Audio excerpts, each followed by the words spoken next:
This week's episode of the Wild Card Podcast is brought to you by Hill House Real Estate. Hill House Real Estate. At Hill House Real Estate, we help you find the home of your dreams.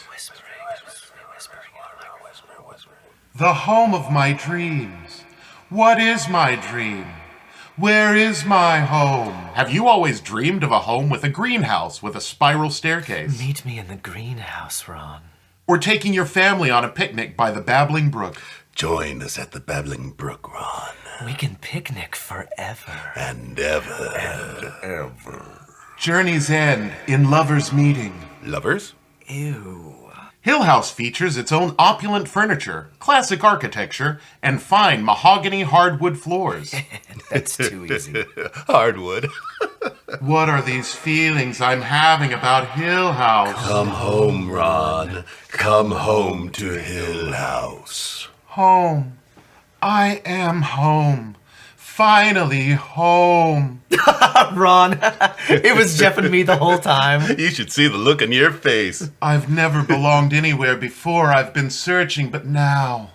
Ron, come on, man. Snap out of it. Are you okay, buddy? I love Hill House. They want me here. They finally want me somewhere. Maybe you should just go home. I think you need to go home, Ron. No! You can't take me from Hill House. This is where I belong. Get in the damn car, Ron. This is where I've always belonged.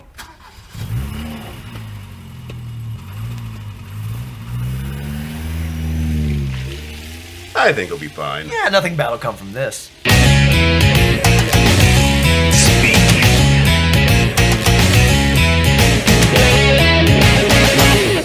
Welcome to the Wild Card Podcast. I'm your host, Jared Eaton, and my co-pilots on this journey to wherever are my good friends Jeff Curtis. Hello. And no live organism can continue for long to exist under conditions of absolute absurdity.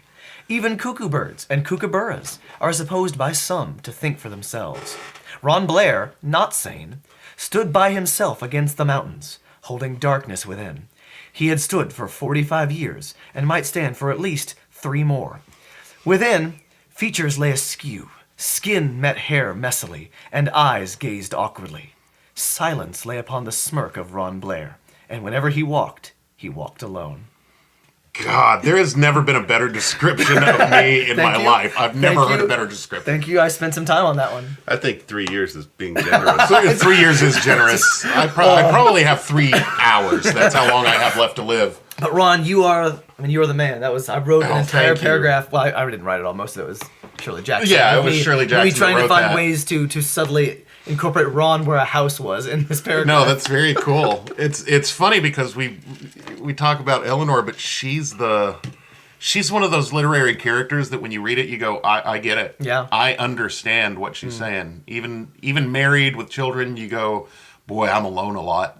Inside your head. And we've talked a lot about literature in here and Yeah. characters, and if they're written well, how much you can identify and understand them. And that's, Yeah. when you can find that character, it just draws you into the book so quickly. I'm struggling with relatability lately. I feel that it's hard for people to relate to me. I could be wrong, self-perception often is, and I have trouble relating to other people, and it disturbs me. I get very, very bothered. Well, why by don't you give people a chance to relate to you as you tell them what this podcast is all about?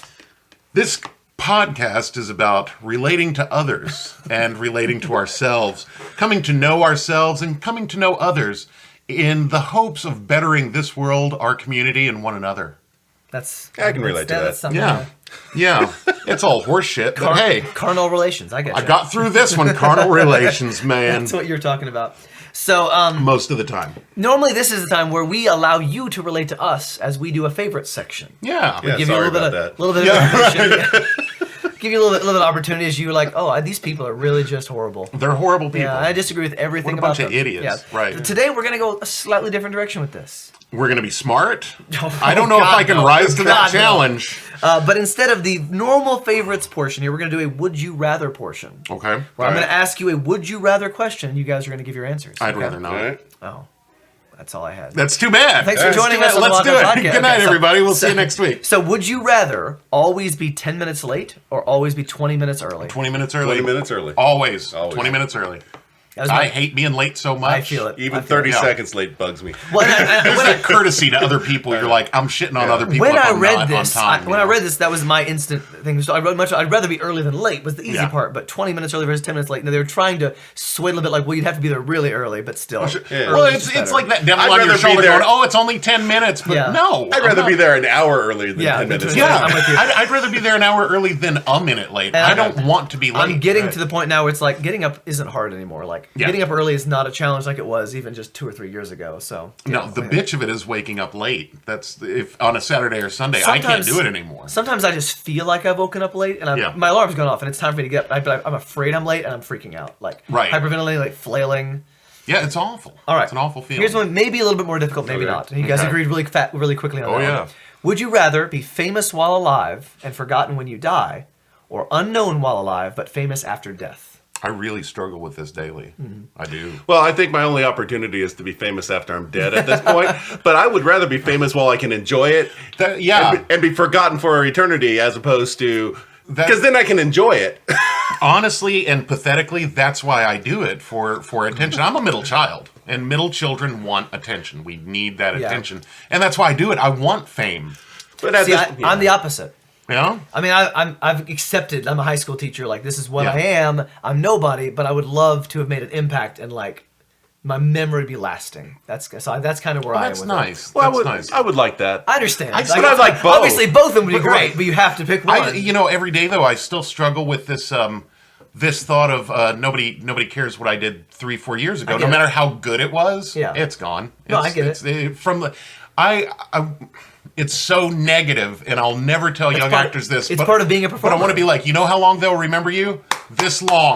Yeah. This long, done. And they go home, and you no longer matter. And I don't believe that. I don't believe that because I believe that they remember performances, but they move on and they've got things. But I don't think they're forgotten. It's just they're not going to compliment us every time they see us for every performance we've run, even though that's exactly what we want. That's exactly what we want. We don't want to go to meet and greet, but we do want you to tell us how great we are. Well, and that's how art. It's an artist thing. I stopped doing meet and greet just because you hear those same 5 sayings over and over again. How'd you learn your lines? You do a great job as always. All this stuff, and I just want to go home now. Yeah. I want to go home. I want to show you what I got and go home because I'm not getting anything from it. It's unfair to an audience. It's me being a prick, but I don't want it. I just want to go home. Simple compliments. Yeah, right. But if you give me one that is like complex and like you were paying attention and it like means something to me, I will keep it forever. No. So I've got like some letters that kids have written me from 7 years ago. Yeah. That I've kept. I don't look at them every day, but I've got like a little drawer where I keep some of these things that students have written me that like are personal and mean a lot to me. Because but if you give me like a birthday card or a Christmas card and it's like Happy Christmas, trash. Gone. Yeah. Garbage, instantly. Right. No, I won't even like display it till Christmas. It's gone. Yeah, I just keep. I look at them. I go, oh, that's such a nice thought, and then I keep them in a cubby hole or whatever until I clean out the cubby hole. I love compliments from other performers or directors that I respect. Yeah. And my favorite one is I always love to watch you on stage.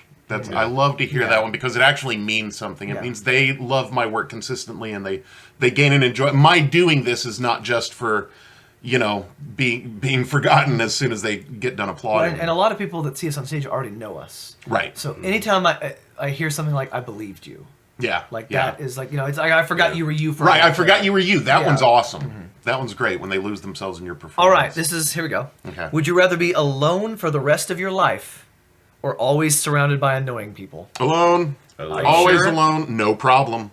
Not a problem. You were just talking whatsoever. about how you needed affirmation. I don't want to be around annoying people. But what if that's my life right now? I don't want to be around people. Here, all it says is surrounded by annoying people. That doesn't mean you couldn't also have people you like there too. There'd just be like annoying people following you around. No, I'll be in alone. addition to I'm okay with that. Because alone is like solitary confinement is like the worst punishment prisons can give people. Yeah. See, I'll bitch about it, but no. I mean, I've lived alone. Alone. I've lived alone for a long time, so that's one I would. But you lived alone. But you didn't spend your life alone. You actually went to work. You're right. There's other people. The reason that people go insane when they're in solitary confinement is because they're alone with themselves. Which is why it's this cruel and inhuman thing. As much as I would rather be alone than with annoying people. Right. If it was for the rest of my life, I think I would have to choose annoying people because at least then you have someone you can yell at, somebody insult something that's going on, as opposed to being there with my own mind and telling myself how horrible of a human being I am. If it was a temporary thing, temporary. I think temporary, I'd totally be alone. I may be on the fence on Yeah. this. I would miss my wife and kids, of course, and all my friends, but and all the other annoying people. and all the other annoying people, yeah. All right. Would you rather be the first person to explore a planet or the inventor of a drug that can cure a deadly disease? Cure a deadly disease. Yeah, I'm with Planet. that. I'm with that. Yeah, you have to go through space and I don't want to go get through I don't there. want to Scares me do a little that, but the idea of seeing something that no one else has ever seen. Have you ever played the video game Journey? No. Do you know what it's about or anything? I've heard of it, yeah. It's one lone character. I've never played it, but it's... No Man's Sky is another one that's kind of similar. Yeah, in it's terms of exploration. one lone character where you walk. You don't see anybody, and I've always wondered what the point of the game was. But it's this solitary exploration where you see nobody for hours or days. I or look back whatever. fondly at like Lewis and Clark's expedition. They met people along the way, but Right. just the idea of like the moon landing and those things of being the person who did this thing. Right. Now, I find that appealing. I would want to be the first person to like go through the Amazon. Well, yeah. I don't want to be that I don't because wanna it's go through the horrifying. Amazon. That's like scary what they did, but I understand the Laying that groundwork, wanting to explore new worlds. But I love the thought of exploring a place like the Amazon, and when they would start finding clues that there was a civilization there, that I understand that Anthropology, thrill. Yeah, when you would see the knickknacks or the pottery that they left behind. Well, this being the first person to explore a planet or make a discovery in the Amazon, that stuff is fantastic. That would be fun. Yeah. I just like the idea of being able to help people. so many people. right. No, there's a financial part to that too. Like, you know, if you just get this cure, that's going to be. But I don't know. I read it and I'm like, oh, obviously. Initially, it was cure the deadly disease because like I'm a science guy, and right? You know, helping people and I'm a teacher But I don't know. The first person to explore a planet sounds really appealing to me. I found the cure to lupus, but I'm not sharing it. That's fair. All right. Would you rather? You selfish dick. I am. I'm awful. Would you rather have a horrible job, but retire comfortably in 10 years, or your dream job, but work until the day that you die? Work until the day Work that until the day I do. I'm living A right now. Yeah. I don't hate my job, but I don't love it. Right. And then, no, I'm not going to retire comfortably with that job either. Right, Fuck but life. that's Fuck not. life, I didn't give you man. your life scenario. I said it's a horrible No, job. I know. But it was financially, it would prepare you to retire in 10 years. But if you love what you're doing, then you don't Then you want don't to need stop to retire. until The you reason die. you want to retire if theater comfortably is your hobby, Right. and you retired in 10 years, you could do that without having to worry about finances. Yeah. Yeah, but I if could endure 10 years of crap if I could then do whatever I wanted afterwards. Yeah, but if you're getting paid to do whatever you Right. want, Right. then why do you need to retire? Oh, there's so many actors that don't. Flexibility, time-wise, with family. I mean, I don't even have a family, so what do I care? But, Right. You know. But you have a ton of actors that just worked until the day they died, and they seemed. Yeah. That seems like the great life. Like Christopher Lee, he didn't have to work. Yeah. He didn't have to do all those. He was still getting residuals from the Hammer movies of the 60s. I'm sure he was financially secure. It was that he loved working. Martin Landau loves working. Well, These old actors guys act because love they it, like you to know? work. They don't. Yeah. It's not because they are. Yeah. I mean, they probably need the money too, but that's Right. not why they're acting. They're Right. not acting because it pays great. Right. Robert Duvall is still out there. Now you have some like Sean Connery that retired, Yeah. or They don't and really that's great do, for them. Or Jack Nicholson. I think he has trouble remembering his lines, which will happen with Well, age. you get to a certain point, and maybe you don't want to do it anymore. It's just too Right, much right. work and too much effort. Well, Nicholson's another way. He hasn't needed to work for the last 20 years. He doesn't have to do anything. Yeah. You know, he made his money back in the day. Hell, he made his money off Batman for 2-3 lifetimes. Now, this one's, I think we've talked about this before, but would you rather have the ability to teleport or to read minds? No, I'll teleport. I don't need to read anybody. I don't want to be reading anyone's mind. That just leads to hurt feelings. I would rather read minds. Really? No. No, as long as my- I can turn it off. And like only do it when I want to. I'm just going to hear hurtful things. I have don't no want to doubt. hear what people are. I know what I think in my head, and I don't want to hear other people thinking. Yeah, I know what I think about me. If they agree with me, then it's a horrible, horrible thing.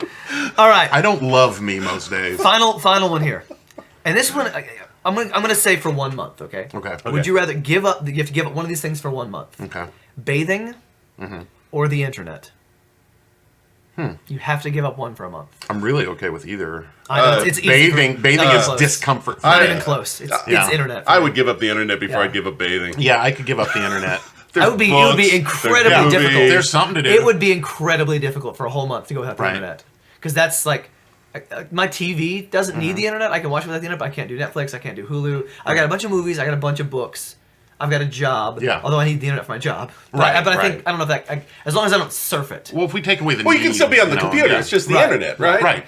Well, that's what I'm thinking. I would pick up one of those like retro Super That's part of my Nintendo job. systems, and you'll never see me for a month. I don't need the internet for a retro Nintendo. Hell, I did it for years when I was a kid. But like, there have been times, and I've told this story in the podcast before, when I was like house sitting, where I would take like 3 showers a day because I love a shower. Yeah, shower's great. I just enjoy it. It's not just like I don't want to smell bad. I don't want to smell bad, but Right. I just enjoy showers. Well, Jeff and I were both. I was a shower. teenager. We were both taking a shower at the same time. It was strange, but I accept it. I accept it. Jeff and I, like, Jeff was in his 20s. I was in my teens before the internet was ever even something you would think about. I mean, I didn't really interconnected use the internet much thing. until college. Yeah. So even for me, I had video games, but I didn't use the internet much. I didn't there. even get a cell phone until I was dating Joe, and I mean, cell phones were around. It's like I got one 2 years I didn't ago. see the 2 point of years. being in constant contact with people who weren't going to call me in the first place. No, I loved it. I loved not having a cell phone. Now that I have one, I love having a cell phone. I know. I love it. I love checking the news that way and Right. other things. I can get my news on TV. I could. I'm not giving up the shower. I would suck. No. I would feel horrible all day long. Yeah. Especially after your second, third day, my it'd hair's be all awful. mad and covered in I oil. can go longer and- without bathing than you guys do. You guys are a little not compulsive, but you guys I go- require one more than I do, and I don't can like going skip more it- than 2 days as without. I can skip a day, but it doesn't feel good. Yeah, right. Like there will be times like over the summer, if I don't have to go anywhere and I'm not leaving the house and no one's around, I might skip a day. Right. Because there's no impetus like, oh, I have to get ready to go. Yeah. But the second day, I'm taking a shower. No, Even if I'm that's staying it, home the yeah. second day too, it's... Yeah, All right. I'm going to get one today. I already feel gross Yeah. right now, and I did manual labor yesterday. I've and I already will had a today. shower, Yeah, but me I too. want a shower now. Yeah. Yeah, well, being around me, most people, they want to take a shower whenever they're around me.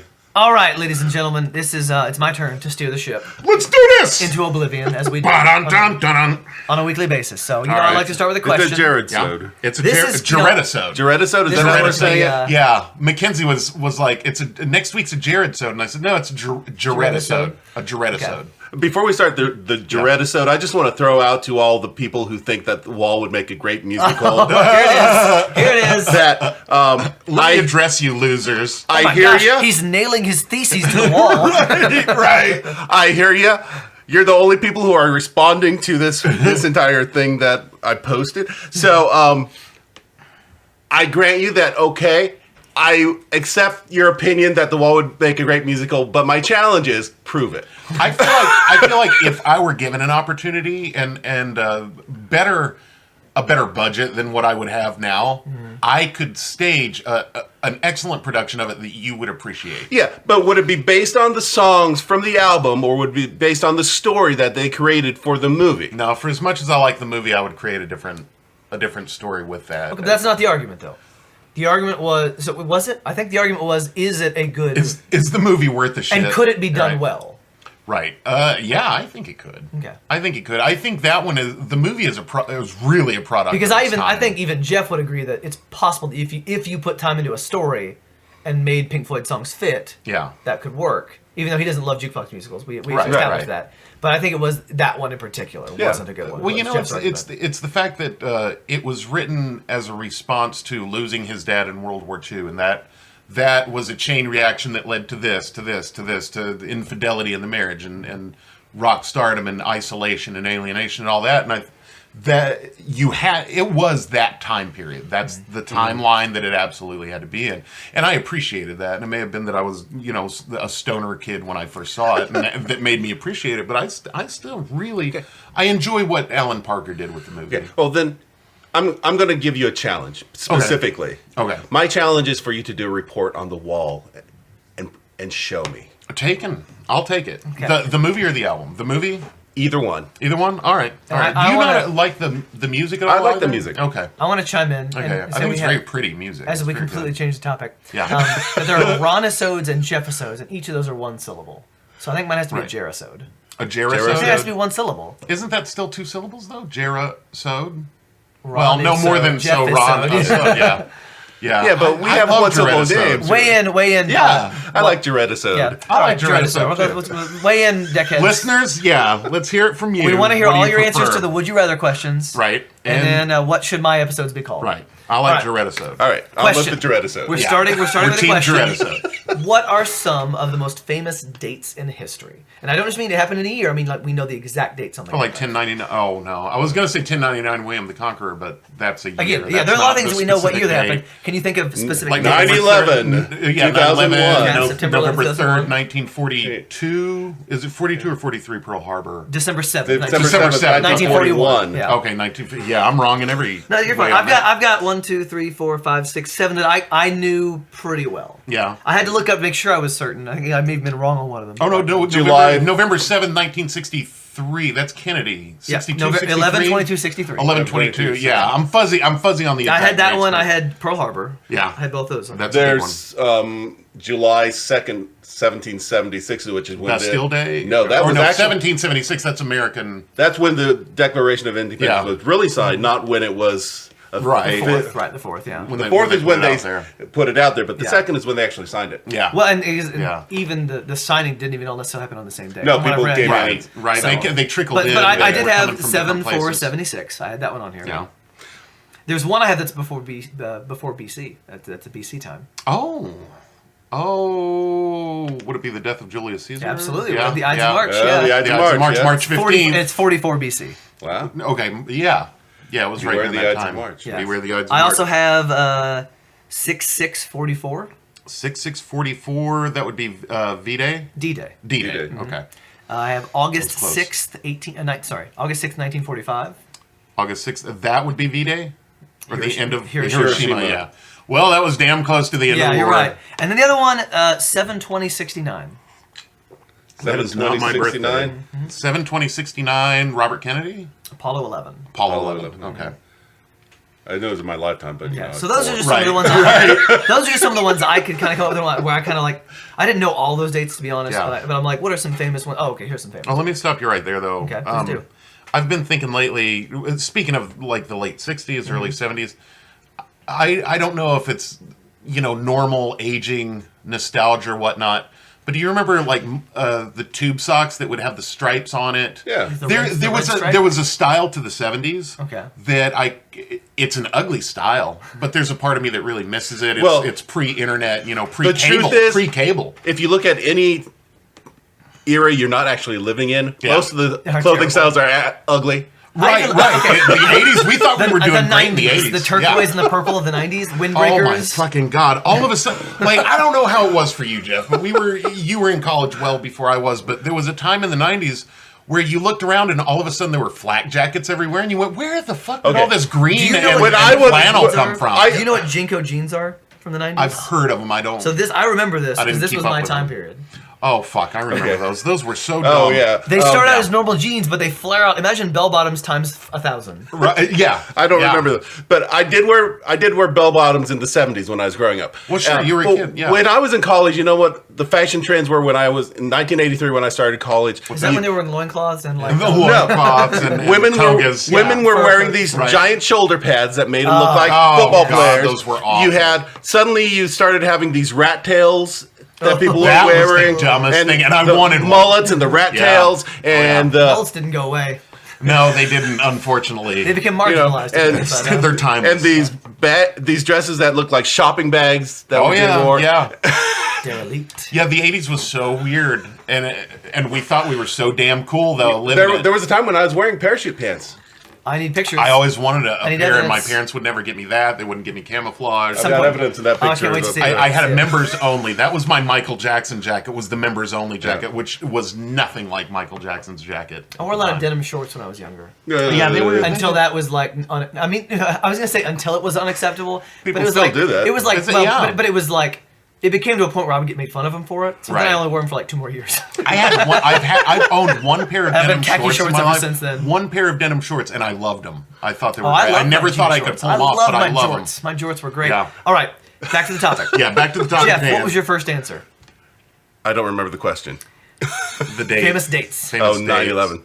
Where were you on September 11th, 2001? Oh, I know. I was this in one. Manhattan. Yeah. Oh, I knew you would have a good Yeah, answer. Jeff has I a knew great Jeff had a story good for answer it. to this. I've So heard let's this save story. Let's save Jeff's for last. Because Jeff lived in Queens. I We'll was- save it for last. I'm the Yeah. youngest. I was in 9th grade. Yeah. I was at Hazelwood Junior High School. I was in it was a 3-story junior high school at the time. Yeah. It's middle school now. And I was in a social studies teacher's room. Yeah. There was actually a portable unit outside the building, and we were taking Indiana State testing, I-STEP. And we were in the middle of taking one of the tests, and the door opened up, and a student came in and told the teacher to turn the TV on. Yeah. And so that was, and then I remember going to lunch, and kids were being pulled from school. Oh, yeah. And Yeah. the unfortunate thing is, I was a 9th grader, and all I cared about, and it's honestly shameful to say this out loud, was that I couldn't watch the TV shows I wanted to watch. No, that's... Because that's the kid I was. Like, that was... But how do you, at 14, how do you process something like that? I didn't process it. It was a thing that was on TV. I was working at the haunted house business, and I had the day off, actually. And I'm up around 9 o'clock, and I'm playing Final Fantasy 9 on the PlayStation at the time. And Michelle called. She was working at a daycare, and she had called, and she said, I was just informed that a plane has hit one of the towers in one of the World Trade Center towers. And I was like, yeah, so, I wasn't shitty about it, but I was like, yeah, okay, why are you bothering me during Final Fantasy 9? And she goes, it wasn't an accident. And I went, oh, fuck. And then she goes, a second plane has hit. And that's when I think that's realized what was going on. The second plane had just happened when we Yeah. And then you go, oh, fuck, this isn't, it wasn't some accident with air control or anything like that. That was intended to happen. And then by the time you heard about the one at the Pentagon and the one in the field in Pennsylvania, we went, fuck, we're under attack, which we were in a way. Yeah. Oh, we absolutely. Jeff? Were. Yeah. Jeff's best. Yeah. Jeff has the best. Hey, Jeff, where were you on September 11th? Right. Okay. Well, in Manhattan. On September you were in 11th, Manhattan, weren't you? I was in Manhattan. Yeah. September 11th in New York was actually a primary election day. So I had gone to vote before going to work. Wow. I was living in Elmhurst, Queens, and I left home early so that I could vote. I went and voted, went to work. My job at the time was to go out with staff as they were working with people who had developmental disabilities. They'd take them into the community to do volunteer work, and I would go with them and train them how to do their job better. That was basically my job.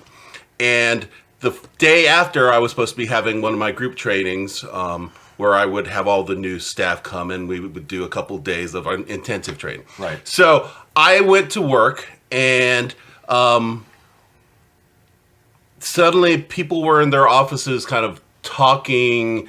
It's like weird stuff going. Right. It was a strange vibe, but no one was telling me anything because I wasn't really part of their staff. I was just kind of their wait. No, can I ask you this? Where you worked, was that on the east side of Manhattan or the west side? I was on 44th. Well, that day I was on 44th Street and 8th Avenue. Because it came down on the west side, right? Like the farthest end. It came down. It came down in the southern part of Manhattan. It came. It came down. If I asked you to estimate mileage, how far were you? Right. Because it's right at the base of the Brooklyn Bridge, isn't it? Right near that area.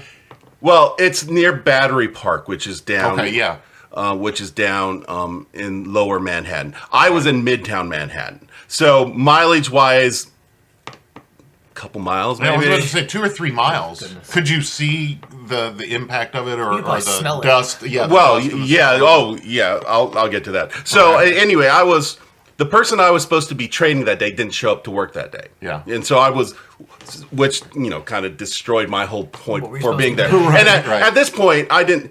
Someone said that a plane had flown into one of the towers. I thought it was a small prop plane, like some person. You thought the same thing I thought. An air control small plane, something like that. Yeah, some airplane. Right. They came out of the clouds, and the building was there, and they had. Right. I thought, okay, well, but it's not really that's bad. Yeah. But there were people working there. I remember a couple people working there. At least one person whose boyfriend was working in the towers, and they were on the phone, and she was telling him to just get out. Yeah. It didn't matter. Yeah. Just get out. Right. And so then, I'm on the. You got to remember, the second plane didn't hit right away. No. Right. There was time between that first plane and that second plane. Right. So all this stuff is going on, and the person I'm supposed to meet isn't there, and there's no point of me being in Manhattan. I don't know we're under attack. Right. And so I'm hauling back and forth with my supervisor, who was supposed to come later in the day so that I could get money for the intensive training I'm supposed to do the next day. Right. Now, he, in the morning, was out in Flushing, Queens. So, which is lovely. I've been out that way. Yeah, and which is quite a ways on the subway. So, So we decide that, okay, well, he's not going to get there that day, and the person I'm supposed to see isn't there, so I might as well just come out to Flushing and get the money and do whatever paperwork or whatever I was going to do in Manhattan out there. There's no point in me being in Queens. So I left. I got on the subway, and there's almost nobody on the subway. Yeah. The subway went out, and we got into Queens, and then it stopped running. Oh, yeah. They shut them all down, didn't they? Once the second plane hit, they shut down all transportation. Yeah. And so, it got to the station. It got to a subway station, and I came up, and suddenly there were people in lines on telephone at phone, pay phones, and they were on their cell phones. I didn't have a cell phone at this time. Right. There was no way for me to call anybody. Was there a sense of anarchy going on? Well, it was. By then, word was out that a second plane had hit the other building, but nothing had collapsed yet. Yeah. So, and people were trying to get on buses because the subways were shut down. They had shut down, and so now people were trying to get on buses to get where they were going. Yeah. And so I went over to where the bus stop was, and it was clear that I wasn't going to be getting on a bus because the line and the number of people were so freaking deep. Sure, they were all trying to get home. Because they were trying. At this point, they're still trying to get to work. And let's be honest, the busing system in New York is not an ideal system. It's from my experience, it wasn't awesome. Well, the busing system in New York City is a massive operation. Yeah. And there are times when they've got a schedule, but they can only go as fast as A, traffic allows them, and B, the number of people getting on and off their bus. So there'll be times where you're waiting a long time for a bus, and you'll get backed up, and then the bus comes and it's packed and you can't get on it, and then you have 2 or 3 buses in a row because they were all getting backed up, and then the next buses don't have anybody on them. Right. That was my experience in Brooklyn with the busing but system. that all has to do with traffic. Yeah. You've seen New York traffic. Oh yeah. So. But this was different. And so at this point, all this shit is going on. And I don't know I hear that another plane is hit. Right. The buildings haven't come down yet. I can't get out to my boss. Right. I can't get back to Manhattan. And you're not getting solid news. I'm not getting this is definitively what is happening. No. So I walked home. Because I was in Queens, I could walk home. So I walked home. And started making phone calls. I called my boss and said, I don't think I'm getting out there. Yeah. And I don't remember who it was that I finally found out that the towers had collapsed. Yeah. And you were in Queens by the time they collapsed. I was in Queens by the time they collapsed. Okay. I was home before I found out that they collapsed. Okay. I think they collapsed before I got home. But I was at home when I found out that they had collapsed. And so I was calling different the supervisor at this place that I had been and that I'd left. I was calling my supervisor. And there was nothing. If I hadn't left, I would have been trapped in Manhattan for probably the rest of that day, maybe another day. Yeah. Because not only did they shut down the subways, they closed the bridges. They weren't letting traffic go either way. The only way you could cross the bridge was walking, which is why you saw all these pictures of hundreds of thousands of people walking across the and those are long bridge. bridges. You can't really say, you can't expect someone to know unless they've been there how massive and long the bridges in New York are. They're enormous, And so, once the towers fell, my source of news virtually dried up. Yeah. Because all of the antennas on the for television and radio were on top of the Twin Towers. Oh shit. And so, and I didn't have cable. Yeah. So, I was having to dial into staticky radio stations and, calling people like my mom who lived other places who could give me the news that they were getting in order to find out what the hell was going on. Right. And I'm sure you had people wanting to know you were safe. okay. Oh, yeah. And you're talking to neighbors and stuff like that. But the city basically shut down for several days. And there's all... The people the further you are away from it, from Manhattan and New York City, the different kind of impact that it had on you psychically. Yeah. When I went back to work, it was the whole everybody was like psychically different. It was this, is like, it's hard to define, but was it a little morose? One of the was things, it somewhat morose. Well, it's morose, but people actually, the thing about New York is when tragedy is happening, people who you never talk to, because, in New York, people don't talk to each other because it's part of this trying to create this illusion of privacy, right? Not getting... Right, among millions of people in one area. When tragedy happens, people start looking out for each other and asking about each other. You might not know these people, but they start talking to you and they're asking how you're doing. And that was a countrywide, nationwide thing. Right. And but in New York, I was always impressed by the feeling of community. Like you're in a massive city, but there is a feeling of looking out for each other. We're all in it together. So, the people who had to stay at work, they were there taking care of these people with developmental disabilities for a long time. I don't know when they finally were able to get them home. Yeah. And I always felt guilty about leaving because I could have been helpful if I'd stayed, but I didn't know what was happening when I left. No. And by the time I knew what was happening, I couldn't do anything for anyone. Yeah. And so I felt guilty for years about that. But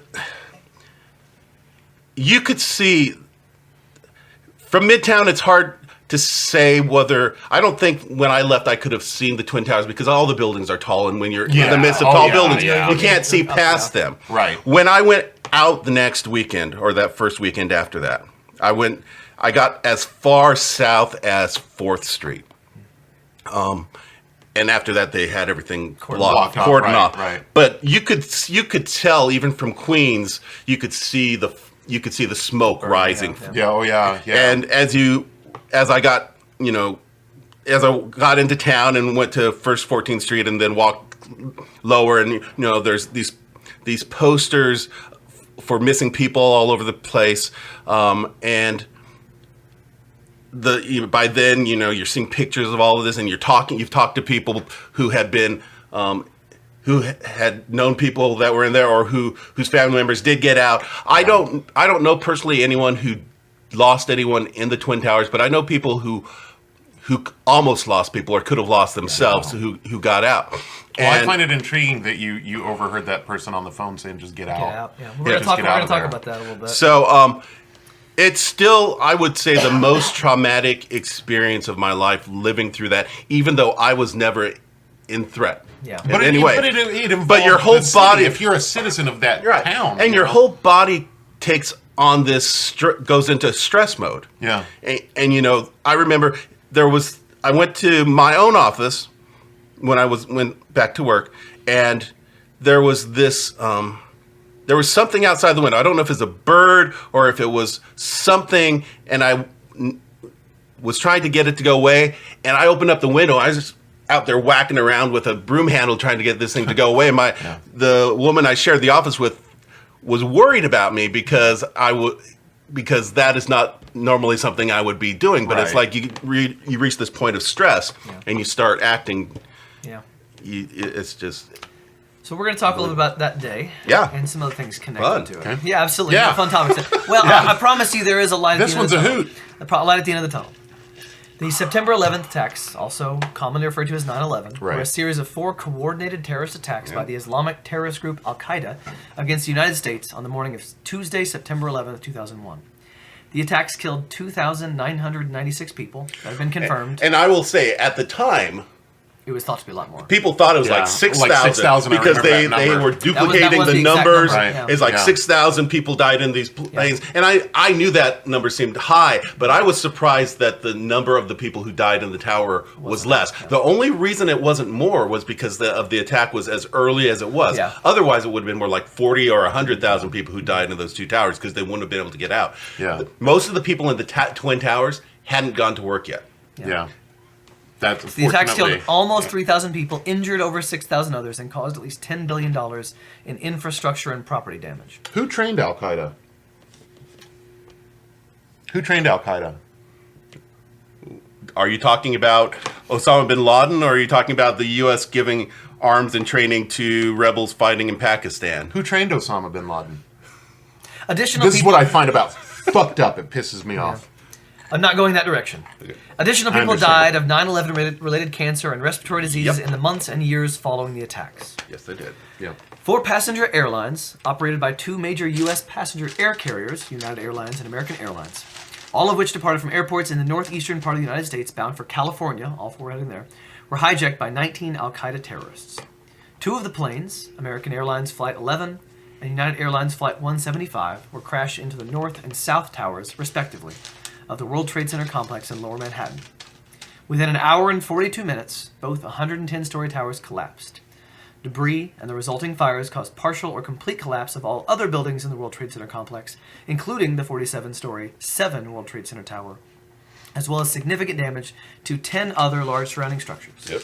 A third plane, American Airlines Flight 77, was crashed into the Pentagon, the headquarters of the United States Department of Defense, in Arlington County, Virginia, which led to a partial collapse of the building's west side. The fourth plane, United Airlines Flight 93, was initially flown towards Washington, D.C., but crashed into a field in Stony Creek Township near Shanksville, Pennsylvania, after its passengers thwarted the hijackers. Now, what was that one intended for? Well, I we'll can't get to that a little bit remember. later. Okay. 9/11 is the single deadliest incident for firefighters and law enforcement officers in the history of the United States, with 343 and 72 killed, respectively. Pete Davidson on Saturday Night Live, his dad died in 9/11. He was about 9 years old. He was one of the youngest cast members, along with Eddie Murphy, and that was a huge deal. 9 years old, and 9/11 happens, and his dad was a firefighter that lost his life. And that it's interesting listening to interviews with Pete Davidson. Some of the things I'm going to pull are going to sound a little repetitive, but they've got more details kind of as we go forward. So, at 8:46 a.m. on Tuesday, September 11th, 5 hijackers crashed American Airlines Flight 11 into the northern facade of the World Trade Center's North Tower. And 17 minutes later, at 9:03 a.m., another 5 hijackers crashed United Airlines Flight 175 into the southern facade of the South Tower. 5 hijackers flew American Airlines Flight 77 into the Pentagon at 9:37 a.m. A fourth flight, United Airlines Flight 93, crashed near Shanksville, Pennsylvania, southeast of Pittsburgh at 10:03 a.m. after they fought the 4 hijackers off. Their target is believed to have either been the Capitol or the White House. Okay, that's what I was thinking. It was one of those. The cockpit voice recorder revealed crew and passengers tried to seize control of the plane from the hijackers after learning through phone calls that the other flights had crashed into buildings that morning. Right. Once it became evident to the hijackers the passengers might regain control of the plane, they rolled the plane and intentionally crashed into the hijackers. Yeah. Some passengers and crew members who called from the aircraft using the cabin air phone service and mobile phones provided details. Several hijackers were aboard each plane, usually about 5. I think this one may have had 4. Wow. And some people aboard had been stabbed. Reports indicated hijackers stabbed and killed pilots, flight attendants, and 1 or more passengers. According to the 9/11 Commission's final report, the hijackers had recently purchased multifunction hand tools and assorted Leatherman-type utility knives with locking blades, which at that time were not forbidden to passengers. Right. But those were not found among the possessions left behind by the hijackers. A flight attendant on Flight 11, a passenger on Flight 175, and passengers on Flight 93 said that hijackers had bombs, but one of the passengers said he thought the bombs were fake. That's a common threat, though. Even in the 70s, when Iran was doing all the hijackings, That's how you that get they would people- fake a bomb. Yeah, well, you fake the bomb to keep people from Calm, doing anything, yeah. Right. But you don't need a bomb if your bomb is the plane, Right. They're planning on killing everyone. They just Right. want to keep It's control. just to keep- But Exactly. you can if you can instill enough fear by walking in somewhere going, I have a bomb, I'm going to blow the place up, everybody along with it, and then you've gained control. Here's Whether what I that want, bomb is right. real or not, you've gained control of the situation. The FBI found no traces of explosives at the crash sites, and the 9/11 Commission concluded the bombs were probably fake. Right. 3 buildings in the World Trade Center collapsed due to fire-induced structural failure. Yeah. The South Tower collapsed at 9:59 a.m. after burning for 56 minutes in a fire caused by the impact of United Airlines Flight 175 and the explosion of its fuel. The North Tower collapsed at 10:08 a.m. after burning for 102 minutes. When the North Tower collapsed, debris fell on the nearby 7 World Trade Center building, damaging it and starting fires. These fires burned for hours, compromising the building's structural integrity, and 7 World Trade Center collapsed at 5:21 p.m. The west side of the Pentagon sustained significant damage as well. At 9:42 a.m., the FAA, Federal Aviation Administration, grounded all civilian aircraft within the continental U.S. and civilian aircraft already in flight were told to land immediately. And this is come from away is largely about this moment, right? When they That's diverted what- all these airplanes that's where to we're going. Nova Scotia. Into Canada, yes. Canada, Multiple yeah. parts, Newfoundland. multiple Newfoundland, parts. I can't Come From remember. Away is set in Newfoundland, but it happened Okay. all over Canada. That's where we're going to go with this is the good. That is not. This is not good. Nothing I'm going to talk about for the next few minutes is going to be good. Right. But as you were mentioning, it's just you talking about how the people kind of change and open to each other, and that's kind of what I want to focus on is that light in the darkness. Come from away will change your heart. It'll I hit want you, to boy. do that show at this moment. Yeah. I want to do that show It's today. it's so often you call a show important or you place this importance on something Yeah. like Hello Dolly, which is horseshit because Hello Dolly is not an important fluff. musical. It's It's total fluff. But then Come From Away, goddamn. I am it not just- an emotional person. Right. I don't show Right. emotions ever, and I've never cried while listening to it. But I've come very close. Oh, I've come close with Come From multiple Away, yeah. times. Like even Yeah. after hearing the soundtrack over and over again, it Right. still gets me every time. It's a human story. We'll come back to that one a little bit later. to connect to. At 9:42 a.m., the FAA grounded all civilian aircraft within and the ones that were already in flight were told to land immediately. All international civilian aircraft were either turned back or redirected to airports in Canada or Mexico and were banned from landing on United States territory for 3 days. The attacks created widespread confusion among news organizations and air traffic controllers. Among the unconfirmed and often contradictory news reports aired throughout the day, one of the most prevalent said a car bomb had been detonated at the USS Department's headquarters in Washington, D.C.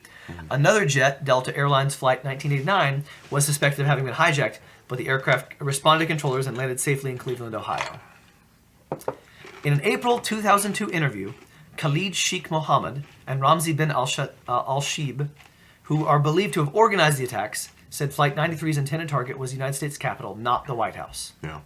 During the planning stage of the attack, Mohammed Atta, the hijacker and pilot of Flight 11, thought the White House might be too tough a target and sought an assessment from Hani Hanjour, who hijacked and piloted Flight 77. Right. Mohammed said al-Qaeda initially planned to target nuclear installations rather than the World Trade Center and the Pentagon, but decided against it, fearing things could get out of control. That's a direct quote. And that's a classic threat is taking out the nuclear capabilities. But it's And- interesting to say that even they thought that might have been too much. Yeah, well, I mean, there's the especially now in modern the way the world is in diplomacy. It's always been that threat that you would think certainly nobody wants that. Nobody wants nuclear annihilation because that one bomb's going to lead to that. Yeah. One misunderstanding, as the movie How I Learned to Stop Worrying and Love the Bomb, Dr. Strangelove. Yeah. It's the fear of a mistake. It's such a powerful thing that hangs over our heads since the... You remember in the 80s when all of a sudden everybody went, fuck, we're all going to die from this. After the movie The Day After. Yeah, scared the shit out I of America. was scared at the shit all the time. A lot of my Yeah, students, yeah, we a lot lived of in my fear students of are still afraid of nuclear these things. annihilation. Well, Russia, should be. for 20 years, Russia wasn't the tiger, that it was for years when we were growing up. It was the scariest thing. If we were going to die, it was going to be Russians sending nukes over here. Well, and even that fear was think always about there. movies. Movies are always about giant destruction. Right. That's all they're about. I mean, not all they're about. Right. So there are other stories, but like action movies. Yeah. Some evil group is coming Yeah. to do something terrible, Right. and look at all the people who are dying. And so, but according to Mohammed, final decisions on targets were left in the hands of the pilots. The attacks caused the death of 2,996 people and the injuries of more than 6,000 others. The death toll included 265 on the 4 planes, from which there were no survivors. 2,606 in the World Trade Center and the surrounding area, and 125 in the Pentagon. Nearly all of those who perished were civilians, with the exception of 343 firefighters, 72 law enforcement officers, 55 military personnel, and the 19 terrorists who died in the attack. Right. After New York, New Jersey lost the most state citizens, with the city of Hoboken having the most citizens that died in the attacks. It's Hoboken. Hoboken, sorry. Yeah. Yeah. Not that it matters, New Jersey. Not, New I've never Jersey. been up there. So I've not enjoyed the minimal time I've spent in New Jersey. I didn't care for it much. Depends on where in New Jersey you're at. Well, that was the problem. I was coming over the what's the bridge you go through, like Trenton or something like that, and then come over the bridge, and everything's magical again. But up until that point, you're Atlantic like, City? these people are shitty drivers. I would have loved Atlantic City, but they drive so fucking rude in New Jersey. more than 90 countries lost citizens in the September 11th Yeah. attacks, which is almost half at the time. So I remember Pete Davidson said that he was sent to a camp after about 2 years of this camp being opened. He was sent there for youths who had lost their parents, one or more parents at 9/11, and said there were kids from all over the world at this place. It wasn't like a bunch of American kids there. For example, from everywhere. 67 Britons died. Yeah. And that was more than any terrorist attack anywhere as of October 2002. The attacks are the deadliest terror attack in world history, killing some 500 more than the attack on Pearl Harbor on December 7, 1941. In New York City, more than 90% of the workers and visitors who died at the tower had been at or above the points of impact. In the North Tower, 1,355 people at or above the impact were trapped and died of smoke inhalation, fell or jumped from the building to escape the smoke or flames, or were killed in the building's eventual collapse. The jumping is one of the more horrifying images I've got in my head. Yeah, we're going to come back to that in a moment, because that's what we want to talk about, the fun things. Right. The destruction of all three staircases in the tower when Flight 11 hit made it impossible for anyone above the impact zone to escape. 107 people below the point of impact died as well. In the South Tower, one stairwell A, was left intact after Flight 175 hit, allowing 14 people located on the floors of impact, including one man who saw the plane coming at him, and 4 more from the floors above to escape. New York City 911 operators who received calls from individuals inside the tower were not well informed of the situation as it rapidly unfolded, and as a result, told callers not to descend the tower on their own. How do you wrap your brain around that in that There's job? there is any day in that job is an impossible day. Right. But on this day, you cannot process. Well, no one knew that the buildings would collapse from these planes that impacted the top floors. Nothing You like wouldn't this think that. ever No happened one's. It's before. never happened before. You don't think, okay, well, the fire from these planes above all these other floors is going to make weaken the structure and integrity and cause everything to collapse like a pancake. The unfathomable was happening. Yeah. The casualties in the South Tower were significantly reduced by some occupants deciding to start evacuating as soon as the North Tower was struck. The failure to fully evacuate the South Tower after the first jet crash into the North Tower was described by USA Today as one of today's greatest tragedies. Yeah. At least 200 people fell or jumped to their deaths from the burning towers, as exemplified in the photograph "The Falling Man." Have you guys seen that picture? Yeah, I don't seek it out often. It just disturbs me on a profound level, Landing on the streets and rooftops of adjacent buildings hundreds of feet below. Some occupants of each tower above the point of impact made their way toward the roof in hope of helicopter rescue, but the roof access doors were locked. No plan existed for helicopter rescues, and the combination of roof equipment and thick smoke and intense heat prevented helicopters from approaching. Yeah. A total of 411 emergency workers died as they tried to rescue people and fight fires. Yeah. The New York City Fire Department lost 343 firefighters, including a chaplain and 2 paramedics. The New York City Police Department lost 23 officers. The Port Authority Police Department lost 37 officers. 8 EMTs and paramedics from private emergency medical services units were killed. The destruction of the World Trade Center and nearby infrastructure seriously harmed the economy of Lower Manhattan and had a significant effect on global markets, which resulted in the closing of Wall Street until September 17th and the civilian airspace in the U.S. and Canada until September 13th. Yeah. Many closings, evacuations, and cancellations followed out of respect or fear of further attacks. Cleanup of the World Trade Center site was completed in May 2002, and the Pentagon was repaired within a year. On November 18th, 2006, construction of One World Trade Center began at the World Trade Center site. The building was officially opened on November 3rd, 2014. Yeah. Numerous memorials have been constructed, including the National September 11th Memorial and Museum in New York City, the Pentagon Memorial in Arlington County, Virginia, and the Flight 93 National Monument in a field in Stony Creek Township near Shanksville, Pennsylvania. Yeah. That's in the Pittsburgh half of Pennsylvania. South Pittsburgh. Just south Pittsburgh. Yeah, near Ohio. Near the Youngstown-Warren border, I would think, somewhere around there.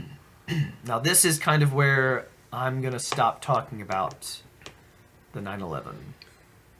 I mean, the impact. I mean, and if you want to spend a moment talking about impact and how the world's changed since then, I don't mind. That's not a terrible topic of conversation, but that just wasn't the focus of this report. No, we can definitely go long on impact. In order to talk about what I wanted to talk about, you can't skip out on what 9/11 was. Right, no, absolutely not. Yeah, I just as soon move on. And that's kind of where I was, this whole too. topic is, I mean, it's difficult. It was 17 years ago and it's still raw. Right. Yeah. And again, I was at an age where I didn't take it seriously, and it still affects me like this. So, well, I think we could do a whole episode on how our country has changed since then for the better and worse. How during a short period of time we were all in it together. We were all united, and how some elements in this nation has used events like that to further a wedge between us to further their own greedy goals. I've been trying to get you to read Watchmen, Yeah. and that's kind of what Watchmen was about. Not 9/11, Right. but about how something like that could unify people if it was done a certain way. But Right. we're moving on. There was one thing I wanted to talk about for a moment, and that was hate crimes. Yeah. Shortly after the attacks, President Bush made a public appearance at Washington's largest Islamic center and acknowledged the incredibly valuable contribution that millions of American Muslims made to their country and called for them to be treated with respect. Yeah. Yeah. I'll say this. I never cared for W as a president. I Right. think he was a horrible president, although I prefer him over our current president. Right. Well, do you remember? But did you ever? let me finish Okay, my thought. Okay. But he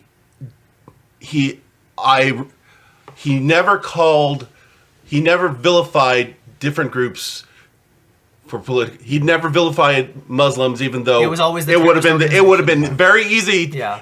But it would have resulted in bloodshed. People would have Sure. gone out and killed people. Innocent people. Innocent people. We're still gonna get to that.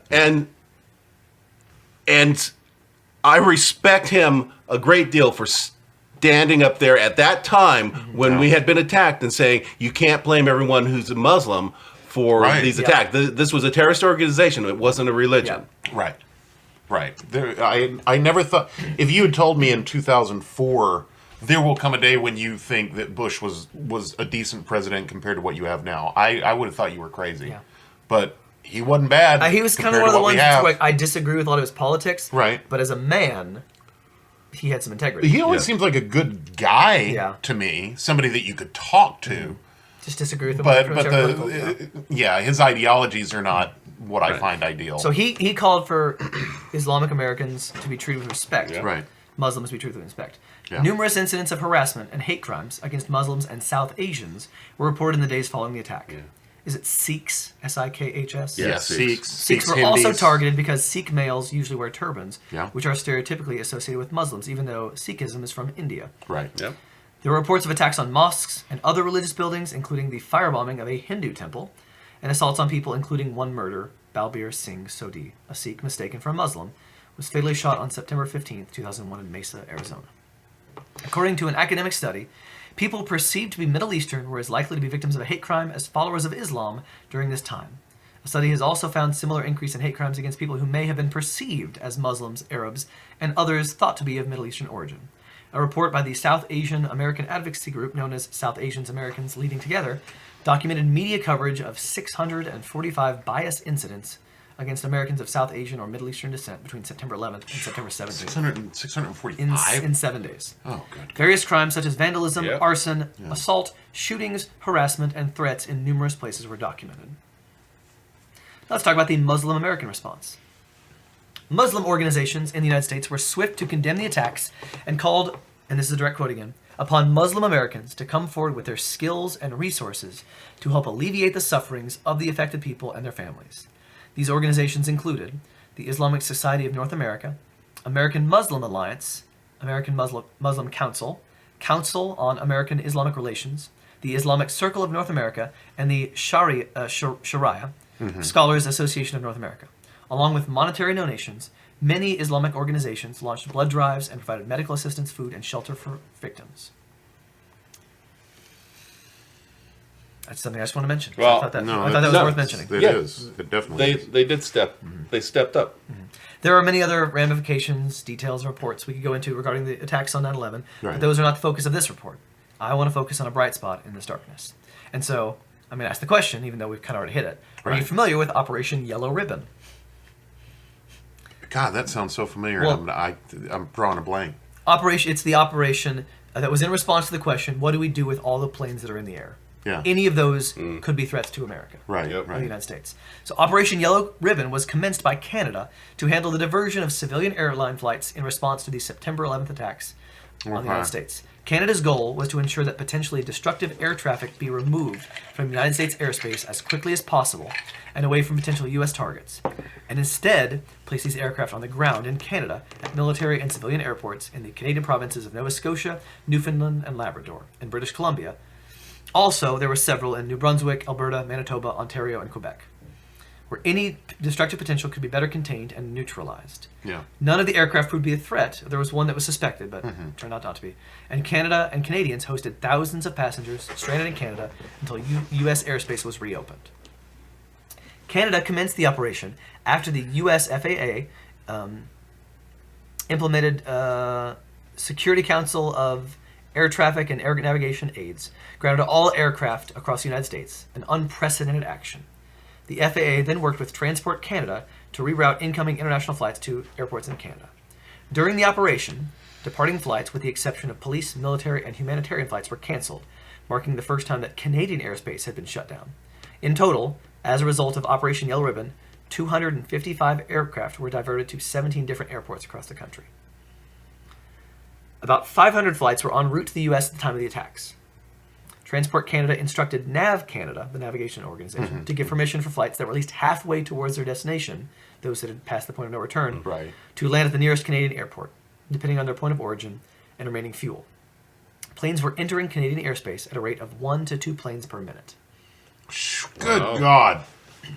It's hard enough to... Because it takes a good 10 minutes for him to taxi in anyway, doesn't it? I mean, it seems to me that it takes a minute. Yeah. You know, a couple of minutes at least. I think air traffic control I don't fly much. on a normal day is already one of the most stressful jobs. Yeah. You would think, yeah. And then just, comprehend what Canada's doing. The United States is being attacked by airplanes. Right. We're going to take all the airplanes right now. Right. That's, Wow. I mean, just to say those words out loud, to understand what Canada did for us in that time. Now, it turned out none of those were threats, but any of them could have been. Any of these almost 300 planes could have been a threat. It seems like that with Canada doing something like that, America should never, ever turn on Canada. We'll get to that later, too. Ever. During this operation, the Canadian Emergency Operations Center is called CITSEN. Their staff focused on 2 issues. First, where to land the aircraft and how to screen, deplane, and clear tens of thousands of passengers through immigration and customs. CIC, Canada's Immigration and Refugee Department, and the CCRA, Canada's Customs Department, brought in extra staff from other posts to clear the passengers. The operation was a challenge for airports in Atlantic Canada. Transport Canada asked NAV Canada to instruct flights coming from Europe to avoid a couple of the major airports, like one is in Ottawa, Toronto, and Montreal, as a security measure since they were usually the busiest ones. Right. Now, they didn't know whether these planes were a threat or not, right? There could have been a populace Any on single those planes, these, and they didn't turn down refugees that might be dangerous. Well, that seems like the right thing to do, doesn't it? Gander International Airport, which was the first North American airport on the transatlantic route, took in 38 wide-bodied aircraft, mostly heading for U.S. destinations. The number of passengers and crew accommodated at Gander was about 6,600. The population of Gander was fewer than 10,000. Yeah. So their population is almost as many as the people they just took in. We are talking about a more remote area of Canada. Though, like they're not. It's not densely populated Jean up there like down here. Chrétien, the Canadian Prime Minister at the time, stated there were more people in the airport than in the town. Yeah. Now, Gander, from the podcast, sorry, from the podcast. From the podcast. From the podcast. From the Gander From podcast. the musical Come From Away, which we'll talk about in a little bit, talks about why this airport was so important. It's because it is the first airport that was built in the United States that you stopped at, and the last one you stopped at before you went to Europe. Yeah. Right. So this was a big deal in a not so big area because that was where you went. Right. So I was going to ask you at this point in time if the town of Gander sounded familiar to you, but it's all because of Come From Away. Excuse me, which we'll get to in a moment. Prior to landing, most pilots did not inform passengers of the situation or the attacks in order to avoid fear and panic. On some planes, even the pilots were unaware of what had happened. Global quoted one pilot telling reporters, "When we were in the air, we really didn't know what was going on. All we heard was security measures and we were diverted. That was all we knew." Wow. Only after landing did pilots tell passengers what had happened, sometimes addressing passengers directly in the cabin. Can you imagine having to be the one who tells these people? Jeez. Wow. Some passengers talked about what the pilot said before landing. The Washington Post quoted a woman whose flight from Frankfurt to Dallas was diverted to Pearson, an airport in Canada, saying that 3 hours before landing, the pilot announced that the plane was heading through turbulence. Then he said, "We were experiencing strong headwinds, and we had to land in Canada to refuel. When we landed," he said, "Okay, there's been a terrorist attack." Wow. Passengers had to wait for hours to disembark because Transport Canada was on high security alert. Sure. The Royal Canadian Mounted Police deployed extra personnel to airports so they could perform a security sweep of each aircraft lined up on closed runways at most airports. So there's 38 of these in Gander. Wow. And some of them were on the plane for over 24 hours. Yeah, I remember hearing about that. that. That would suck. Yeah. Oh, those are uncomfortable seats. And Anyway, the bathrooms you can't- would get... Yeah. Oh, they're awful. And people are- out you of can't dump them food. in the... People were frustrated. They were annoyed. Yeah. Some of them don't know what's happening. Right. They also increased their presence at the airport terminals. At some airports, stranded passengers watched television coverage, while others talked to airport chaplains. Airports had crisis support teams to help them. The CBC, which is a Canadian channel, reported that the operation got thanks from Washington. Norman Mineta, the United States Secretary of Transportation, said at a White House news briefing that we owe our Canadian neighbors a debt of gratitude for helping us as we redirected flights and their passengers to airports in Canada. After the initial task of diverting the flights was over, thousands of stranded passengers and flight crews had to be housed and fed until the crisis was over. During the diversion of flights, some airports, including Vancouver International, were inundated with hundreds of telephone calls from members of the public and the corporate community offering their support. In Ottawa, sit-in staff were also inundated with calls from airports, air carriers, the media, and the general public. This emergency control area received an estimated 5,000 calls a day. Wow. Good God. When asked in a CNN interview if he was able to get food to the passengers, that Prime Minister of Canada, Jean Chrétien, said that he was able to, and that, quote, many of them have been accommodated in hotels and schools and gymnasiums and so on. And the Canadian authorities and provincial authorities are working to make these visitors as comfortable as possible. Yeah, they went out of their way. They really, yeah. Airports involved in the effort received messages of thanks from passengers, airlines, residents who took in the passengers, and staff at the U.S. Immigration and U.S. Customs. Edmonton International Airport also received a child passenger's drawing of the diverted flights on the ground there, published on page 12 of their 2001 annual report. Wow. Some airports also published messages of thanks on their websites and or their annual reports like Halifax and Edmonton. Many stories of the hospitality given to stranded passengers have come out as a result of the operation. Some airports were specifically cited for how they handled the crisis. The British Columbia Aviation Council presented its 2001 Airport Management Award to Vancouver International Airport. The British award went to an airport in Canada. Wow. Yeah, Canada is Diet Britain. Well, we'll get to that in a moment, too. Yeah. Citing its professional and Diet Britain. compassionate handling of the situation, while the Canadian Public Relations Society, Nova Scotia, presented Halifax International an Amethyst Award in the Crisis Communication category to honor the authorities' crisis communication response to the situation.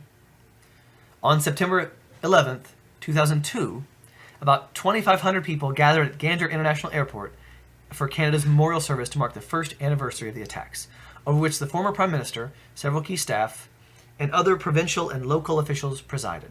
Chrétien addressed them. 9/11 will live long in memory as a day of terror and grief.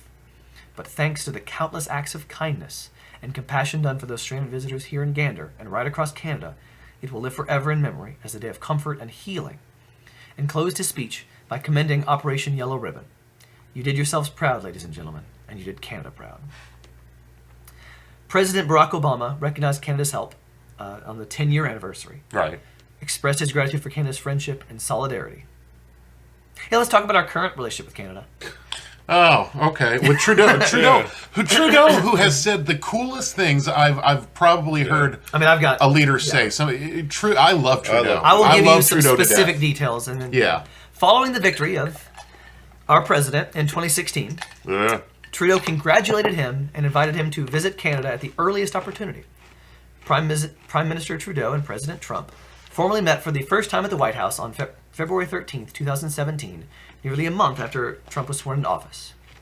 Trump has ruffled relations with Canada with tariffs on softwood lumber and something called ultra-filtered milk, which is a product that has been refined. Heavily and goes- pasteurized. It's very healthy. Yeah. And it goes into a lot of products, and a lot of people think in the next couple of years that it will be even a bigger thing. It is also, which has also been brought up by Trump as an area that needs to be negotiated. Trump is expected to renegotiate NAFTA with Canada. In June 2018, after Trudeau said that Canadians would not be pushed around by Trump, pushed around is direct quotes, Wow. by the Trump tariffs on Canada's aluminum and steel, Trump labeled Trudeau as dishonest and meek and accused Trudeau of making false statements, although it is unclear which are the statements Trump was referring to. Exactly. Trump's advisor on trade, Peter Navarro, said there was a special place in hell for Trudeau as he employed bad faith diplomacy with President Donald J. Trump and then tries to stab him on the back on the way out the door. That comes right from Air Force One. That's a direct quote from Navarro. Days later, Trump said that Trudeau's comments are going to cost a lot of money for the people of Canada. Moving on. Come From Away. Yeah, let's talk about Come Yeah. From Away. I don't want to talk about Good. Trump. Come From Away is a musical with book, music, and lyrics by Irene Sankoff and David Hine. It is set in the week following the September 11th attacks and tells the true story of what transpired when 38 planes were ordered to land unexpectedly in the small town of Gander, Newfoundland, and Labrador, as well as part of Operation Yellow Ribbon. The characters in the musical are based on, and in most cases, share the names of real Gander residents, as well as some of the 7,000 stranded travelers they housed and fed. The musical has been received by audiences and critics as a cathartic reminder of the capacity for human kindness in the midst of darkest times and the triumph of humanity over hate. After being workshopped in 2012 and first produced at Sheridan College in Oakville, Ontario in 2013, it went on to have record-breaking runs at the La Jolla Playhouse and the Seattle Repertory Theater in 2015. La Jolla. La Jolla, sure. Is this what it's called? La Jolla? Yeah. That's how you pronounce Lajolla. Jolla. La Jolla. I always heard La Jolla. Okay. Well, you've heard wrong. Okay. And at the Ford's Theater in Washington, D.C., and at the Royal Alexandria Theater in Toronto in 2016. It opened on Broadway at the Gerald Schoenfeld Theater on March 12, 2017, and became a critical and box office success, routinely playing to standing room only audiences, even during previews. I have no idea how to pronounce this name, but I'm going to go for it anyway. Okay, give it a shot. Boz Bomegboy. Good job. Boy? I like that. Is it Boz Boy? We'll go with your pronunciation. I've never heard of this. I've never heard of Good. this. Good. No, he announced on June 7th, 2018, that a London production of Come From Away would be coming in February 2019. And I've even read some details that said there might be a movie. He said the show will first premiere at the Abbey Theatre in Dublin in December and then would transfer to the Phoenix Theatre. He also stated that an official announcement would come on Canada Day. At the 75th. Words are not working well for me today. No, we're all having a stroke today. This topic it's a tough one. Yeah. At the 71st Tony Awards, it was nominated. Come From Away was nominated for 7 awards, including Best Musical, Best Score, Best Book of Musical, and Best Featured Actress in a Musical for Jen Colella, who sings an incredible song. God, she's amazing in that. Me in the Sky. Yeah, she's amazing. And it won Best Direction for a Musical. And I've seen it staged. I found a YouTube version, and it is. I've seen portions of it's it, and it incredibly is simple staged because there's only amazing. about 12 to 14 actors in it. Yeah. And they play multiple characters, and it's Yeah. very, very simple. But the idea for the show was first conceived by Michael Rubinoff, a Toronto lawyer, theater producer, and associate dean of visual and performing arts at Sheridan College in Oakville. After approaching various writing teams about the project, Rubinoff attracted Sankoff and Hine, whose work he knew from their 2009 musical, wait for this, My Mother's Lesbian Jewish Wiccan Wedding. Oh my God, I was at that He wedding. loved that musical, so he approached those two. I was invited. My Mother's Lesbian Jewish Wiccan Wedding, which was a hit at the Toronto Fringe Festival and later picked up by Mervish Productions. In 2011, Sankoff and Hine visited Gander on the 10th anniversary of the attacks to interview locals and returning passengers. The couple translated some stories directly to the musical, while others were merged for story purposes. Rubinoff used their initial script to produce a 45-minute workshop version for the Canadian Music Theatre Project, part of the Sheridan Music Theatre Performance Program in 2012. The workshop was sufficiently successful that Rubinoff invited Sankoff and Hine to finish writing it for a full production at Sheridan in 2013 as part of their regular theatrical season. The full production, directed by Brian Hill, was an artistic success, but Rubinoff was unable to attract a Canadian producer for further development. In the meantime, Goodspeed Musicals of East Haddam, Connecticut, Yeah. included the show in its Connecticut. workshop program. There we go. I was hoping you'd chime in with some sort of knowledge. Right. Each Some had sort him. of East truth. Haddam, there we go. Adam. Each had them. But I like saying Haddam. Of course you do. It's fun. But it's Connecticut. Yeah. The National Alliance for Musical Theater in New York selected it, Come From Away, as a showcase presentation in fall 2013, where a performance, also directed by Brian Hill, the same guy who directed it in Canada, led to the show being optioned by Junkyard Productions, the production company behind Memphis and First Date. So here is some First date's okay. some critical response to the show. Ben Brantley, chief theater critic for the New York Times, wrote, "Try if you must to resist the gale of goodwill that blows out of Come From Away. the big bear hug of a musical that opened on Sunday night at the Gerald Schoenfeld Theater.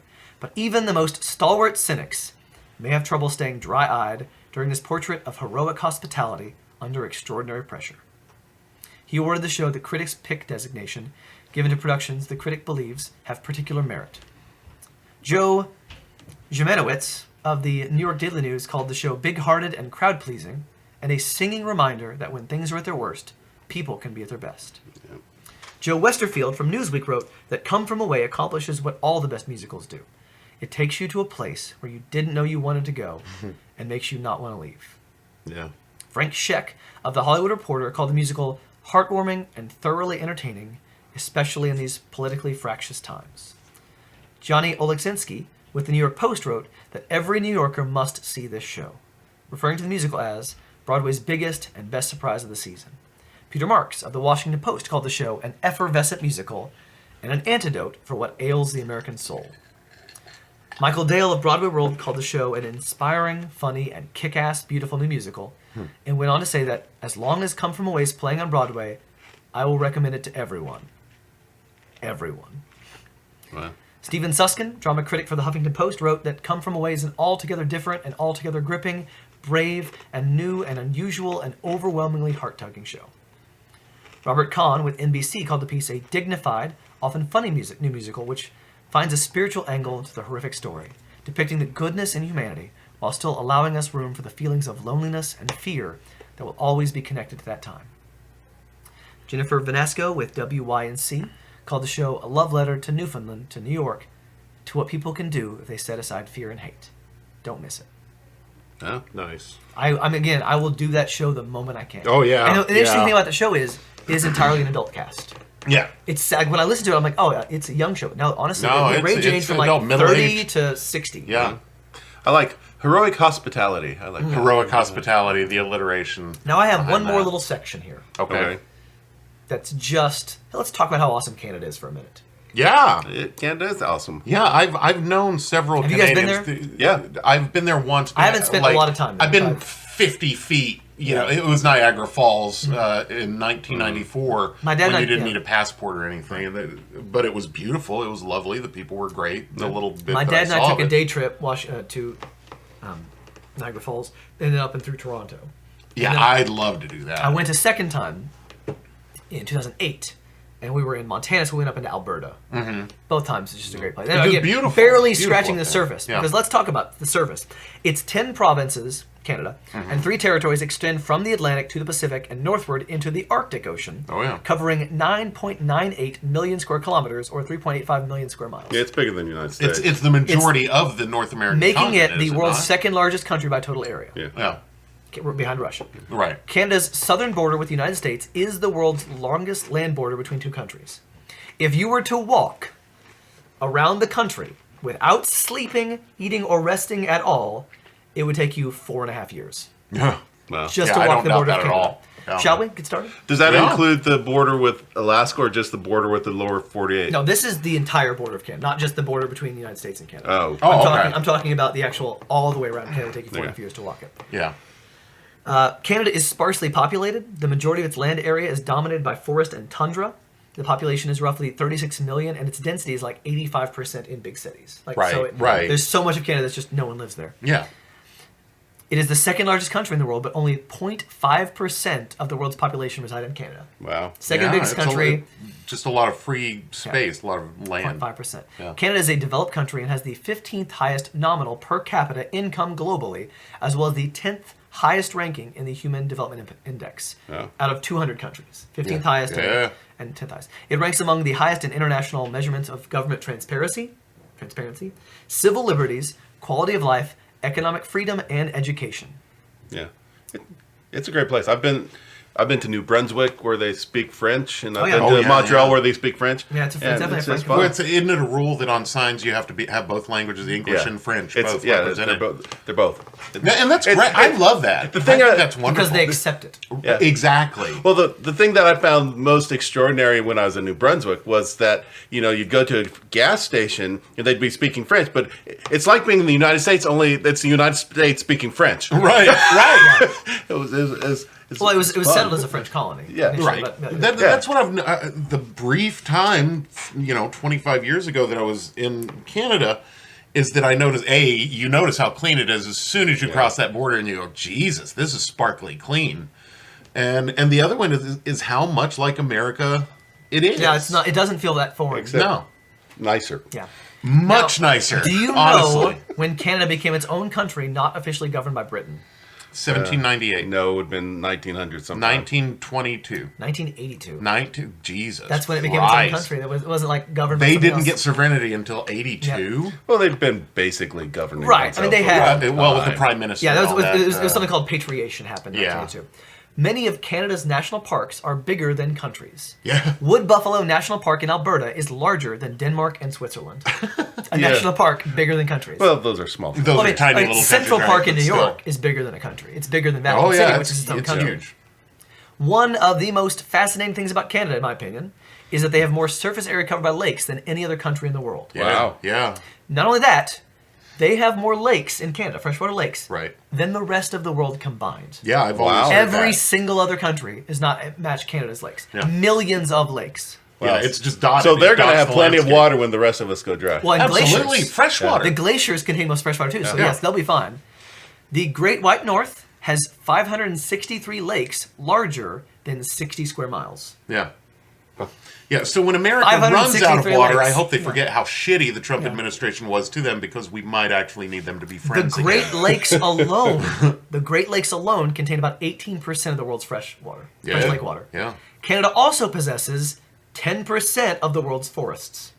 No, I Yeah. totally buy that. So At much of least. it is woods. Mm-hmm. Not vacation That's property, where but that's where our oxygen is coming from now. right, Now that right. we've That's got the only our own place we forests. can have any oxygen. One of the most common facts about Canada is that it's cold, right? Is it, yeah. Yeah. The average low for the month of January in Ottawa is 6.1 degrees Fahrenheit. That's the low. 6.1 degrees Fahrenheit. Average. Okay, the still average. that's a cold average. Right. That's, However, a temperature recorded in 1947 in Snag, Yukon, makes the rest of the winter feel like a day at the beach. I'm sure A temperature of negative 81.4 degrees my Fahrenheit God. was Lord. recorded. Well, the Yukon's in up a small village. near the Arctic. Right, right. But here's what you need to understand about that temperature. That's about the same as the surface of Mars, Oh God, which is further from That's the sun. horrifying, right. Think about how far that is from the sun. Oh, good geez. God. Canada Ah. is bigger than the entire European Union. 33 times bigger than Italy, Yep. 15 times bigger than France, 30% larger than Australia, 5 times as big as Mexico, 3 times as big as India, and about the same size as 81,975 Walt Disney Worlds put together. Holy shit! And Walt Disney Worlds are huge. Yeah. My final one. Yeah. This one's for you, Emily Kohler. There are more donut shops per capita in Canada than any other country in the world. I'm moving to Canada. I'm going to Canada right off. I've only met one Canadian that I didn't like. She was just very rude. That was a personality thing. I don't know many Canadians. Every other Canadian I've met have been so Well, the stereotype incredibly is kind. they're They're polite polite. and kind, yeah. They're very kind. My boss at work is a Canadian. They're people like everywhere else. Right. There's- I don't think they're people like everywhere else. Most But I people think- that I've met are shitty. I They're think great. there are things about our country that have turned us cynical. Yeah.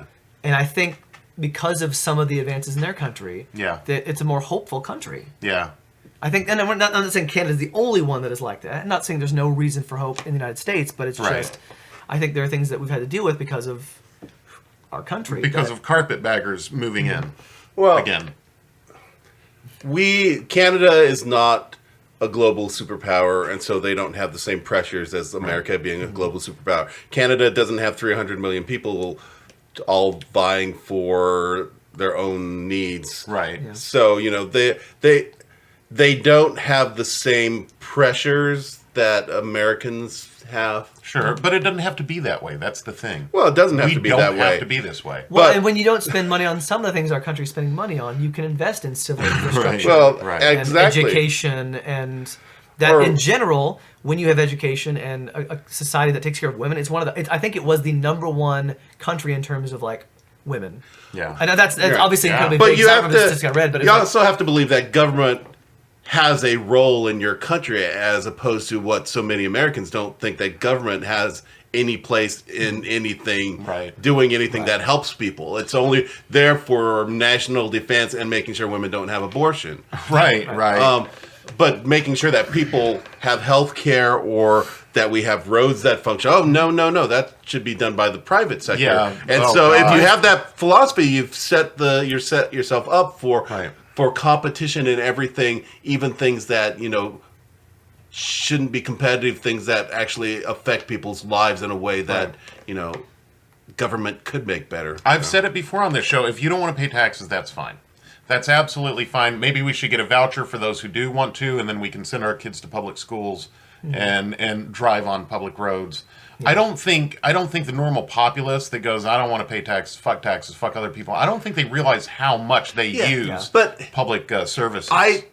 Well, there's that, and then there's the people who have money, who could pay taxes, and it wouldn't actually, they'd never feel it in their lives, right. and they're the ones who don't have to pay their competitive, their rightful share of taxes, Right. because there's all these loopholes, so that they end up paying a 12% total of their income in taxes, where the average person is paying 30 or 40 if you add in Social Security and Medicaid taxes that come out of paychecks. And, there's all these unfair things where people who already are advantaged seem to get more advantage. Absolutely. So, absolutely. And I don't understand that. I've known otherwise good people who don't want to give anything. They don't want to help anybody. Otherwise they seem decent people. Mm. But when it comes to doing anything positive that can affect the community at large in a positive way, they don't want any part of it. They don't want to share with other people.